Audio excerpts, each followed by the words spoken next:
everybody, I'm Amy, this is my wife Maggie, and together we are ThinkerThemer, and today we have 3 games for you that are 2-player only. Now, we play a lot of 2-player only games. Yes. Makes sense. There's 2 of us. It's easy to get to the table, but a lot of them feel a little bit rinse and repeat. You know, you get the tile layers with the slight twist, or you get a shedder. You know, there's just like very few mechanics that, you know, get recycled, standard. a lot different theme. Yeah. But these 3 that we have for you today are all brand new, and they all are quite quirky in terms of the mechanic. Yeah. They bring something new to the table. Yeah, they got something like, wait a second, what is this? Yeah. I haven't quite seen this before, at least not in this format. So. I love games like that because whether you enjoy them and decide to keep them or not, you can at least appreciate, like, wow, this is really clever. Yeah. Somebody thought of this. It's a new experience. In a Very way. cool. Anyway, so let's get into it. The first one I want to talk about is a 2-player shedding game. It is called Dickory. Now, if you're a fan of shedding climbing games, usually you need to have at least 3, ideally 4 players to really get the most out of those games. So when we saw this was a 2-player shedder, I was immediately intrigued, but the way it works is really cool, and you utilize the box itself. And so in this game, there is a conveyor belt type market of 6 cards, and we both have a hand of 11 cards. Now, what we're trying to do is be the first person to shed out, and then that will win you the game. But what's really interesting is that market dictates what the highest number is in the game. So it dictates the ranking of the cards, and there's no suits. So for example, if 3 was the rightmost number, then from 3 to 12, 12 to 3, 3 to 2. And this is most of the game, at least the first few times that you play. It's like going, wait, so what's the highest now? And what is then technically the weakest card because of what the current clock indication is. And that's why you need the box, because you get this little mouse marker because it's Dickory and the mouse ran up the clock, and we'll go into the theme in a little bit. But what happens is you would place the mouse facing 3, and then 3 would be the highest, and so of course 2 would be the second highest, but that means 4 is the lowest rank. And so that's how you're going to be shedding. Now, what's really interesting, on your turn you can simply beat the meld of the previous player, or you can take cards from that conveyor belt market between 1 and 5 cards. And what that does is 2 things. It gives you more cards to work with, and you can only do this if you can then beat the meld. But it also manipulates the clock. So then you've left a new card that is rightmost that changes the highest rank, and then you might be able to play. And so it's all about looking at what your options are available to you. And that market doesn't get refreshed until somebody passes. Yeah. And essentially that's it. Yeah. Do you want to hear more about the theme? Well, get ready. The theme, you're meant to be 2 sisters who are witches, and you need ingredients for the potions that you're making, but then the ingredients are obviously most powerful when they're in season, and so the season is sort of determined by, for some reason, there's 12 seasons, I guess? So I guess there's not the months? It's not the season, that's time. So we're going backwards and forwards in time. So you've got this familiar... I like how we're arguing over a theme that is non-existent. Yeah. So the mouse is kind of is it familiar? Like it's like your kind of... yes. Yeah, your animal fellow that is, part of your... I don't have witch jargon. Anyways, so they're helping you. So the whole reason the mouse moves is because they're helping you move the seasons, like change what season it is, so that by all of a sudden... going forward and backwards in time. Yeah, okay. All right. But it's not the day. Anyways, so that doesn't really, like, it's cute. Also, it doesn't come through that you're even drafting ingredients or anything like No, that. it's just numbers. But I do appreciate the at least attempt to put a theme on top. And I really love the use of the box. Very, very cool. And it's just a really easy one to get to the table too, because there's no suits to worry about. So it's very quick and easy to teach. We had this on us at Dice Tower West and enjoyed teaching it to a few people. And the melds are very simple. So, because we've been using the word meld, if you don't know what a meld is, it's so either playing one of a kind, and so you're having to like go higher with that, not one of a kind, like a number, and then it's like a beat that number, or 2 of a kind. I think then different it's like 3 of a kind, or a set, or a run of 3 only. So very simple, but it's the clock mechanic that makes it really and interesting. That is the first few times that you play it is really just kind of going, wait, what's happening? It's just wrapping your head around how that works. So that is Dickory. The next one is Floristry, which actually was one of my most anticipated games of the year. And why is that? Because this is a simple two-player tile layer, but it's because at the center of it is a Dutch auction for 2 players. Now, auctions, again, just like the shedding game, are really ideal with multiple players so that you get that auction dynamic. But there is an app at the middle of this game that is core to the game that helps you keep score of how much money you have left to spend, but it also is the mechanic that allows you to bid. And so it's a timer, and what happens is both players say that they're ready by putting their finger onto the app, they let go, and then a countdown timer starts, and the flowers that you're bidding on are getting cheaper and cheaper. So it starts at $5, goes to 4, goes to 3, and the first player to tap the app at the price they want to pay gets to take 3 of the 4 tiles that are available for that round, leaving only 1 tile for the other player. And what are you doing with those tiles? You're building a very simple domino-like puzzle where you're looking to have the most of each type of flower. Connected flowers, and then it's that whole thing of, as you're going higher and higher, there's certain brackets where all of a sudden it's like, oh, if you're doing this, it's only going to give you, I think if you have under 5 connected, you get 1 point, but then if you jump over from 6 to I think it's like 8, it's all of a sudden like 6 points. So you're really trying to get 3 points. So 1, 3, 6. Anyway, so it really ramps up, and so so the whole time you're just kind of going, do I concentrate on just like a couple of colors and then really get high points on those, or do I want to get a little bit of everything? And then it also depends on, you also don't want to spend all your money, because there's going to be at the end, whoever has the most money, the difference between the two, there's also going to be points based on that. So it's an interesting kind of you're going to lose points balance if you're the one who's spent too much money. And that's the other dynamic that makes the auction work at 2 players, because there's this balancing effect that happens. So rather than one person just being like, I'm going to take all the tiles, you get to the point where you're like, oh, I should probably let them spend some money, otherwise I'm going to be penalized heavily at the end of the game. Or you're like, oh, I really want those, but I don't want to spend so much money. And then when you're waiting, you're like, oh, I need to make sure that I'm the fastest. Amy is irrationally delighted by that app. It really makes me laugh. I'm like, I usually have like okay, and Amy's like, I'm like trying to fake her out, like I'm gonna go for it's like a kid with peekaboo. Like every time it happens, it's like just full delight.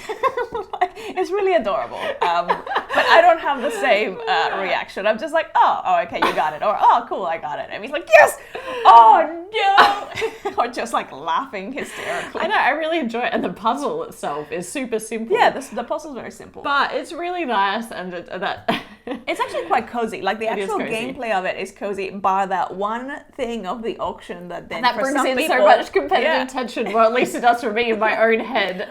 For me, it's cozy the whole way around, and it's more just like, I'm amused at looking at her reaction as we're But I really enjoy that. The other thing I wanted to talk about though is the box size. It is a 2-player game, and so keeping a box of this size on your shelf for just a 2-player experience is a bit of a big ask in our household, especially with our limited shelf space.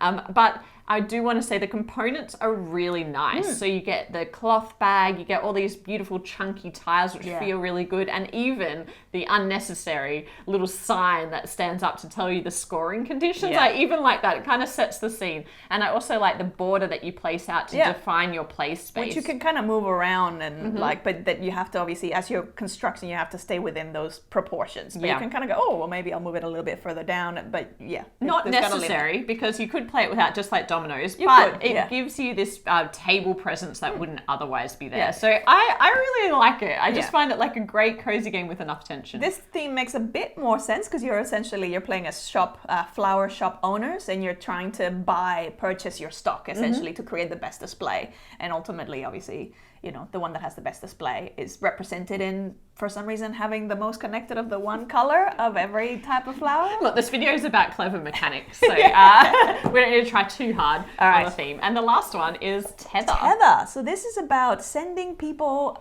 tethered into space, and sometimes they're just going to be orbiting around. But the interesting thing about this game is that you have this one deck, and the deck is mirrored in the sense that the cards from one side, so if you have the 2 players sitting opposite each other, from one side the number might be like 96, the other side of it would be 69. So it's always like 15 is 51 on the other side, and you can play the cards in either direction. But the interesting thing is you're going to be playing cards into like a central area. One player is going to be attaching cards sort of top to bottom, and the other player is going to be attaching cards on the sides, like horizontally. Left or right. Yeah.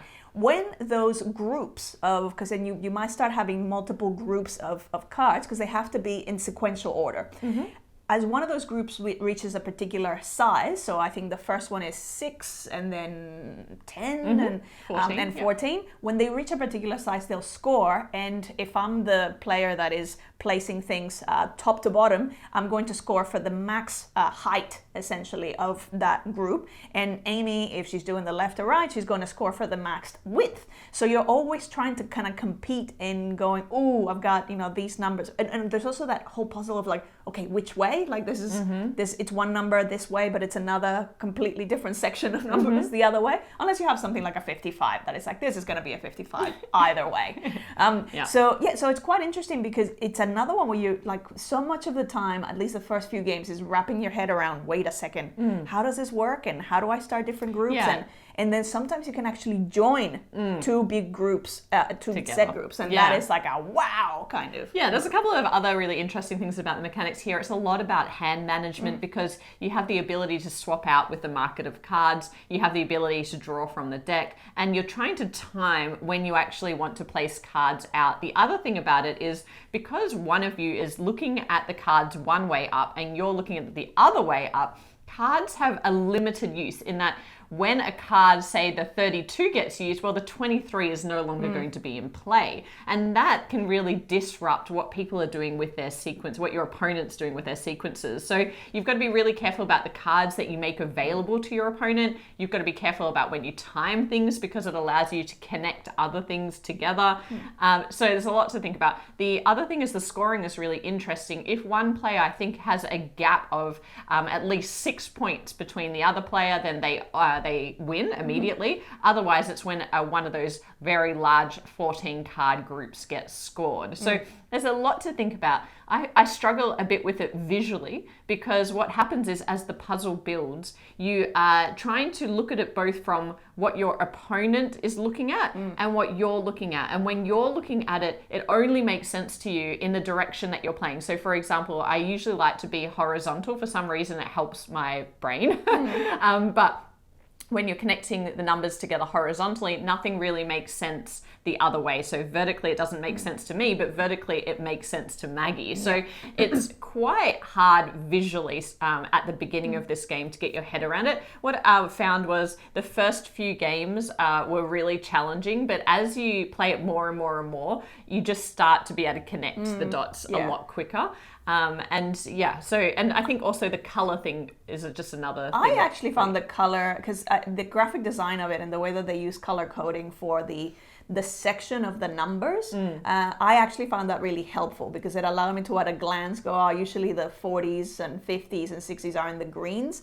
Actually, that I'm just thinking it's shades of green, so I don't know how, like from a colorblind point of the differentiation, but it's still, I did find that did help me. I also really like the artwork in the cards, like the actual aesthetic that they've used for the illustrations within the cards. Nice. Like that's actually really cool as well. Yeah, this game is like just intellectually really interesting. It does technically play 4 players as well, but we've only ever played it at 2, and it was, I think, designed as a 2-player game.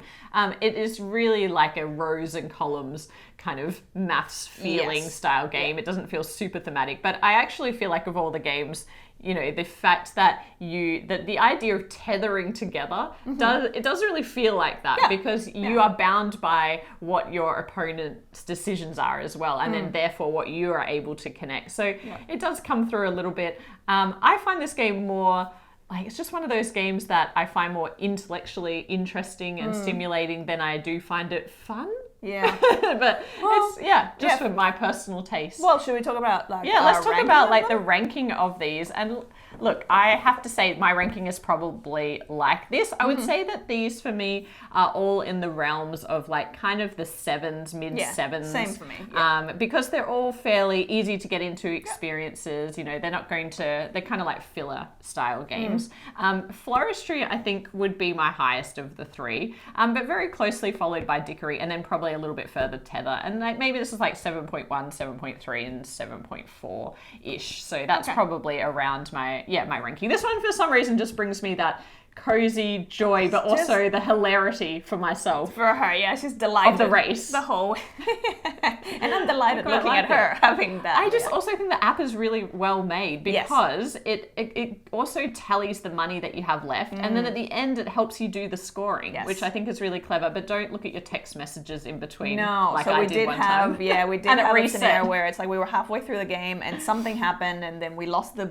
window of the browser that it was, and then it was like, oh, start again. It's like, oh no, and so we just had to restart. It's not a hugely long game, so it's not like, oh no, that's 3 hours lost. It's like you kind of 20-minute play it in game, like 20 so, minutes. yeah. So. All right, so for me, actually, I would, if I were to put them in order, I would actually say it would be Tether first, then Floristry, and then Dickory.